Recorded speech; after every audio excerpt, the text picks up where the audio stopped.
अच्छा है कि अब बांग्लादेश के खिलाड़ी हमारे देश में नहीं खेलेंगे। उन्होंने लिया था, बाद में वापस कर दिया। भारत की जनता जनार्दन का सम्मान किया है उन्होंने, और होना भी यही चाहिए कि जो लोग हमारे हिंदुओं को जला रहे हैं, कत्लेआम कर रहे हैं, उन लोगों से हमें क्यों संबंध रखना है। हमारा आपसे संबंध तभी स्थापित होगा जब आप हिंदुओं की सुरक्षा की गारंटी देंगे। यदि आपके देश में, बांग्लादेश में हमारे हिंदू भाई रहते हैं, तो उनकी सुरक्षा की गारंटी आप हमें दीजिए। क्योंकि मुसलमान भारत में रहते हैं, तो भारत के मुसलमानों की सुरक्षा की गारंटी हमारी सरकार देती है। और हिंदुओं के बीच में मुसलमान सुरक्षित हैं, तो मुसलमानों के बीच में हिंदू सुरक्षित क्यों नहीं है। पहले सुरक्षा की गारंटी दीजिए, हम तो दे रहे हैं आपको गारंटी।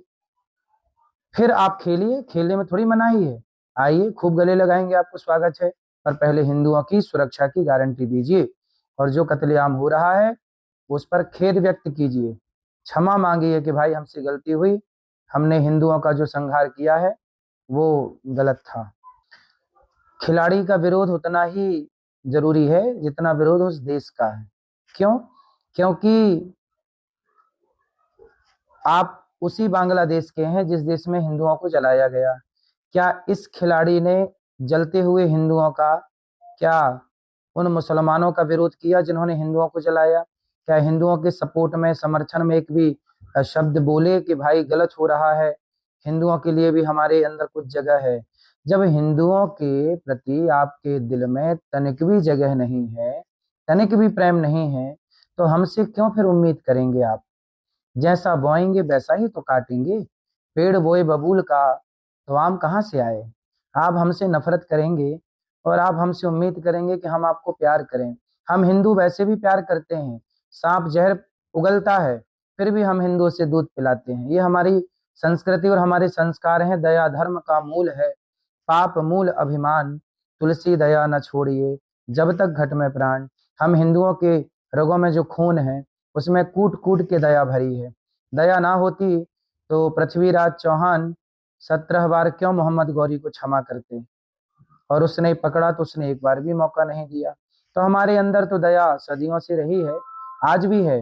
लेकिन ये दया आपकी जो मर चुकी है, उस दया का दीपक जलाने की जरूरत है। मुसलमानों को जरूर विचार करना चाहिए कि आपकी दया क्यों मर गई। हिंदुओं के प्रति इतनी नफरत क्यों, हिंदुओं के प्रति इतनी घृणा क्यों, सोचनी है। मैंने सुना है कि इस नए वर्ष में हजारों करोड़ की शराब बिक गई और युवाओं ने शराब पी ली। युवाओं से मेरी प्रार्थना है कि आपको अपना जीवन संवारना है। नशे की लत में, नशे में आकर के अपने जीवन को बिगाड़ना नहीं है। आप जैसे युवा इस भारत का भविष्य हैं। आप में से ही कोई भविष्य का प्रधानमंत्री होगा, भविष्य का राष्ट्रपति होगा, भविष्य का विधायक सांसद होगा, भविष्य का डॉक्टर, इंजीनियर, एडवोकेट, जज होगा, भविष्य का कोई वैज्ञानिक होगा। आपसे उम्मीद इस देश को है। अपने भारत माता की सेवा करिए और अपने जीवन को शराब के नशे में बिगाड़िए मत। शराब जिन जिन लोगों ने पी है उनका भविष्य क्या हुआ है। इसलिए मेरी युवाओं से हाथ जोड़ के विनती और प्रार्थना है कि आप नशा ना करें। इससे आपके माँ बाप कितने दुखी होंगे।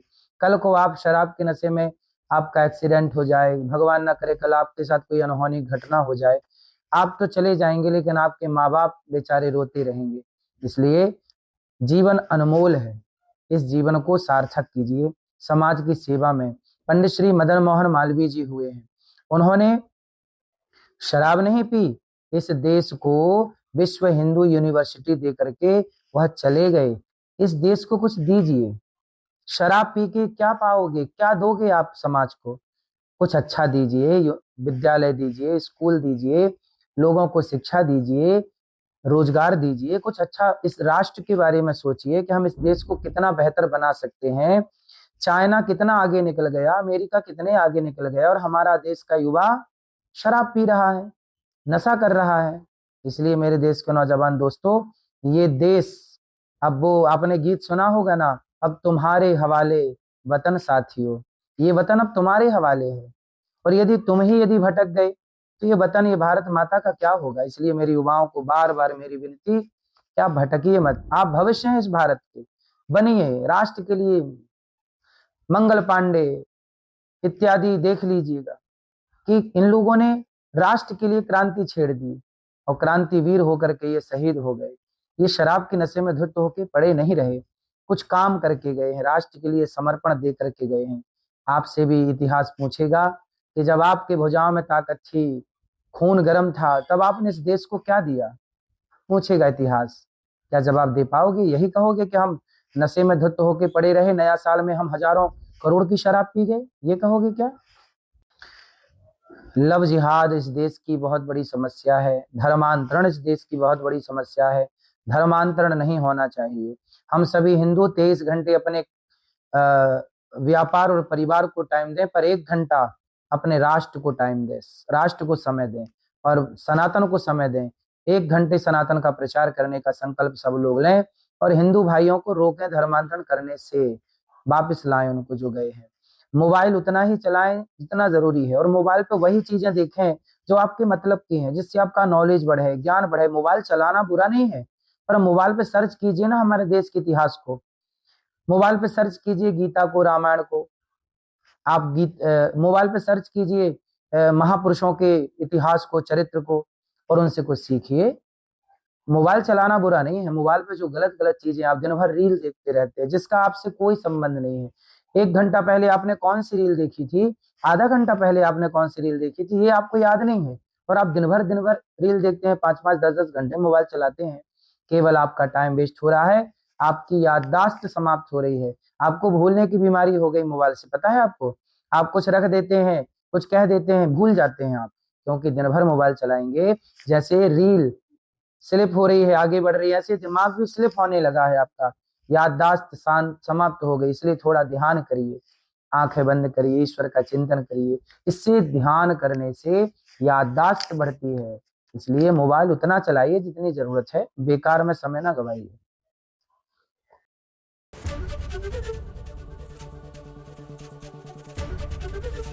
एबीपी गंगा, खबर आपकी, जुबान आपकी।